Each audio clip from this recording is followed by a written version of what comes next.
So we'll now have two brief comments from the floor. The first is Mr. Samuel George. Mr. George is a member of parliament from the country of Ghana. Mr. George. Thank you very much, and all protocol duly observed. As a natural-born man, a charismatic Christian, a husband of one woman, a father of 3 children, and an elected member of Ghana's parliament, I hold the role of the family extremely sacred. I believe that the right to found a family and determine same is a right that accrues to everyone within the context and spirit of the 1992 Constitution of the Republic of Ghana, the African Charter on Human and People's Rights, the UN Universal Declaration of Human Rights, and several other recognized international treaties like the International Covenant on Civil and Political Rights and the International Covenant on Economic, Social, and Cultural Rights. 75 years after the UDHR, the spirit and letter are more poignant than at any other time in our history. At a time in our world where supposedly progressive forces are agitating for a redefinition of the core principles of what a family is and represent in a somewhat regressive manner, the genuinely progressive voices, like those in this room, must rise in defense of family, its values and protections. The concept of the natural family is under attack, and a siege is being attempted on the spirit of the Declaration of Human Rights. Let me be clear here and now, sirs and ma'ams. There is a distinct difference between sex and gender or gender identity. The pseudo-war being waged by some against the family is premised on this obfuscation and literal obliteration of the distinction between sex and gender. Sex is a biological construct that transcends race, ethnicity, religion, and jurisdictional jurisprudence. Sex is binary. You're either male or female. God determines this at the moment of conception. A fetus carries either the XX or XY chromosome, determining whether it is born female or male.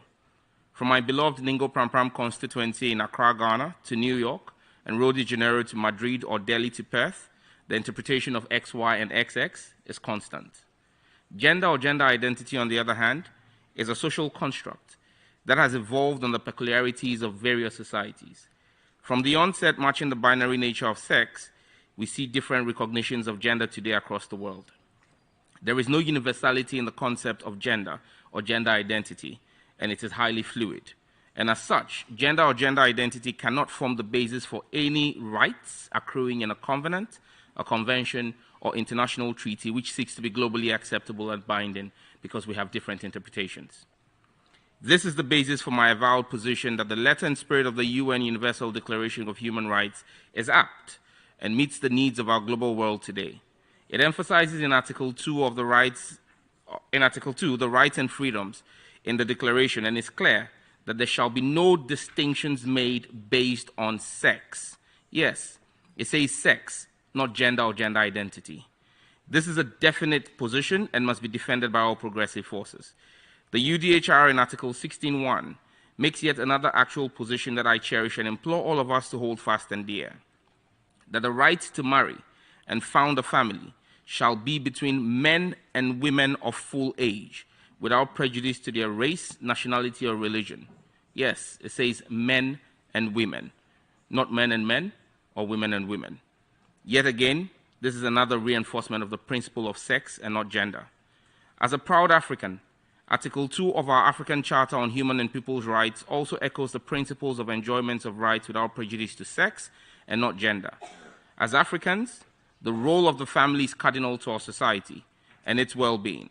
To reinforce this, Article 18 of the African Charter recognizes the family as society's natural unit and basis.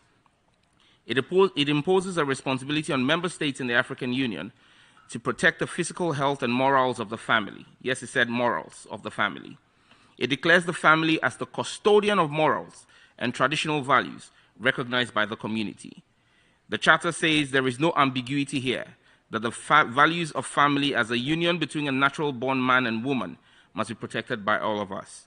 Against this backdrop, together with 7 of my colleagues in Ghana's parliament, I'm sponsoring a private member's bill titled The Promotion of Proper Human Sexual Rights and Ghanaian Families Values Bill 2021 in Ghana's parliament. In conclusion, I reference the critical role that a family plays in the development of society through the development, education, and upbringing of children.